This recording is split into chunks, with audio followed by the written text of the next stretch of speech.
was that of a safe and effective infrastructure for pedestrian, bicycle, and light rail based around the concept of the Beltway or city transportation loop.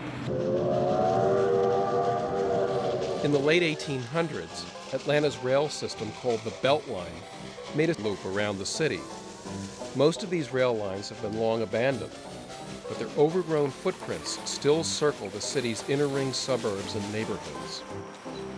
This is a rail line that goes back to the late 1800s. It was a railroad route around the city. In its time, it was on the outskirts of the city, and of course today is in the middle of the city because of the great sprawl of Atlanta. I'm sort of a railroad nut, so I like railroads and have sort of driving all over town, looking at where they go and the different maps and, following it, driving around the city. In 1999, Georgia Tech graduate student Ryan Gravel saw this abandoned land as an opportunity. My idea was to take these 22-mile loop of mostly abandoned railroad corridors and transform them into walkable, pedestrian-oriented communities along those routes was kind of interesting. What I found when we went through all these neighborhoods for 2.5 years building all this grassroots public support is that there's a lot of people working really hard in these Atlanta neighborhoods trying to make their lives better. And what they each found in the Beltline was their own vision for what that future might hold. I think out of that and his inquiry and our working together and thinking about it, we have the Beltline project for today, which, as you know, is the largest and I think the most significant redevelopment project in the United States. What started out as a thesis quickly became a grassroots movement that grew to what it is today, a $2.8 billion redevelopment project, the most comprehensive economic development ever undertaken in Atlanta, and the largest, most wide-ranging urban redevelopment currently in the U.S.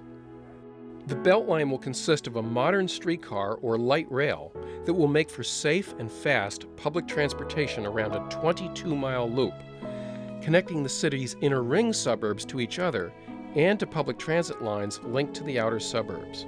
Also looping the city will be a trail for walking, running, and biking that will connect neighborhoods to each other and to new and existing parks without having to drive. The Beltline is very much a pedestrian-oriented project. It is what I like to call the anti-highway project. It's all about getting people around on their feet, using public transportation, using bicycles, taking walks. So the whole 22 miles is inaccessible to automobiles except at street intersections. The Beltline will also provide persons in wheelchairs an independence rarely allowed them in other cities. People with disabilities are able to live and thrive and have everything they need accessible to them. Where if you're in a wheelchair for the rest of your life, you will be able, living here, to wheel to anything you need on your own. Someone will not need to come and pick you up and take you from point A to point B.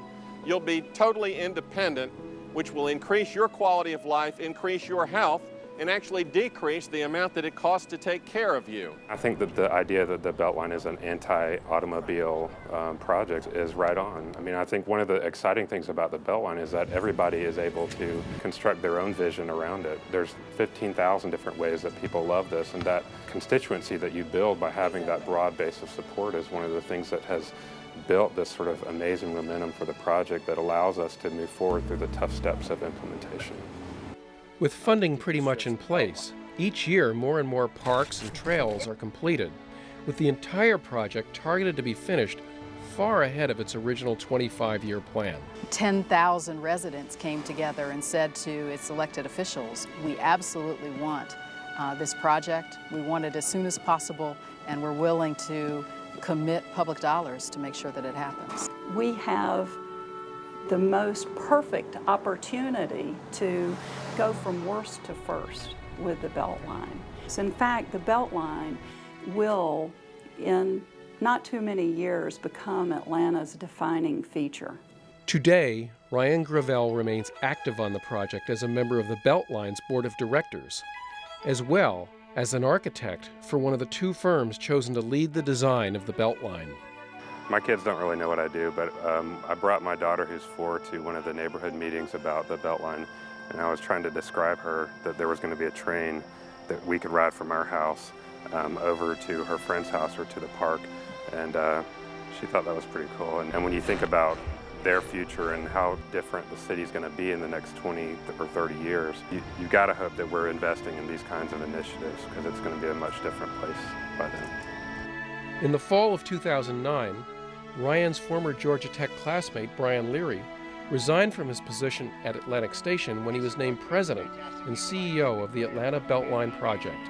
Atlanta has been so good to me, and she has such tremendous promise, and the Beltline, in my opinion, a lot of people's opinion, represents the greatest opportunity to impact the most people in 100 years. And when I look at this, it makes me smile, because I could write all the prescriptions in the world for high blood pressure and weight loss, and I'd never do as much good as the Beltline has done or can do for Atlanta. We've got to restructure the built environment to make health the centerpiece.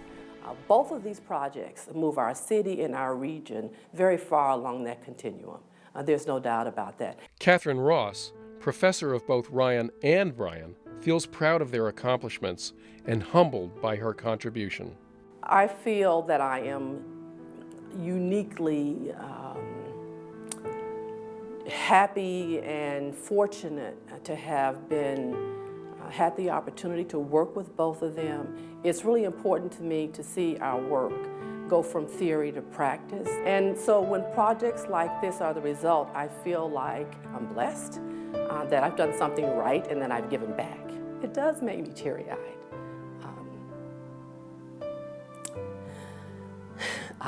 I grew up in a family where giving back was really important. And my parents, I lost them both at an early age, but I think they'd be real proud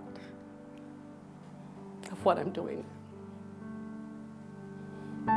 I think the lesson from the Beltline is not that every city has to have a circle of railroads around it, but that we take strategies as we start to find solutions to the problems we've created for the last 40 years in places like Atlanta.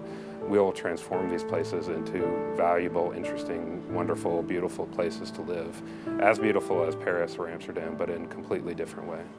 This is what the future is of our country, that there are many bright Brians and Ryans around this country that have visions for turning their cities into great places, turning sprawl Atlanta into a place that people want to live, a place of the heart.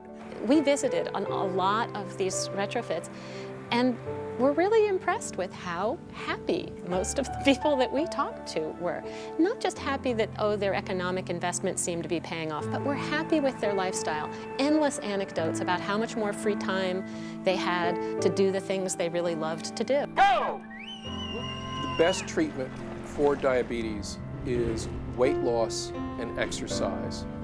People that have diabetes, and this is a study of men who already have diabetes, the ones who indulge in regular physical activity have about a 50% improvement in survival. It really works. No drug works this well. And now we have an opportunity, I think, to do it right so that people will have more active lives because it's easier, because it's healthier, because it's more fun. That's where we need to be next, whatever that is, and we won't know it till we discover it, frankly. I mean, we learn by doing trial and error experiment, not because you can go study the answer and then carry it out. You have to live the answer and see what works and what doesn't. So for us, our goal is not to do this again 10 times, but to figure out kind of what's next. And frankly, I think that's a next generation of this. Still the same urban principles about diversity and walkability, but smarter, greener, more humane, and maybe breaking out of the current traps where we sort of categorize things as this is urban and this is not. The many paths of retrofitting suburbia seem to lead to the same destination: to combine the healthy and invigorating aspects of living close to nature within a community that celebrates diversity, offers stimulating careers and commerce, and provides places to gather, worship, and recreate. 100 years ago, we called such innovation the small American town. On the next episode of Designing Healthy Communities, we seek to protect families by rebuilding neighborhoods into places of the heart. We have an obligation to give to future generations a world that's at least as good as the one we were given, hopefully better. To learn more about designing healthy communities, please visit our website, designinghealthycommunities.org.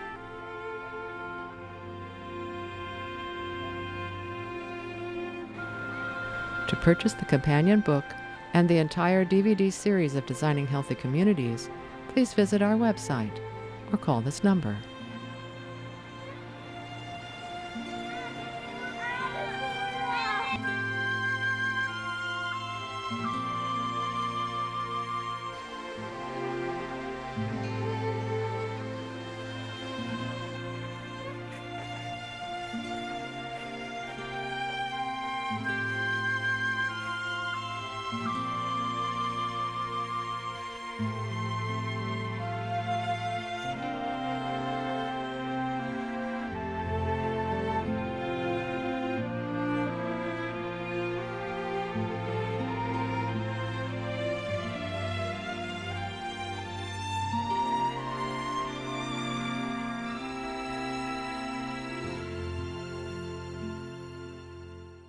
Major funding provided by the Kresge Foundation, seeking to influence the quality of life for future generations through support of the arts, community development, Detroit, education, the environment, health, and human services. The California Endowment challenges the conventional wisdom that health happens solely in the doctor's office. We believe that health happens here, in neighborhoods, in schools, and with prevention.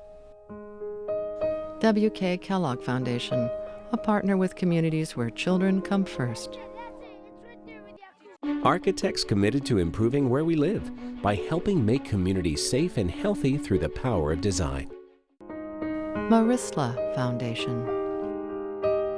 Kaiser Permanente, building healthier communities.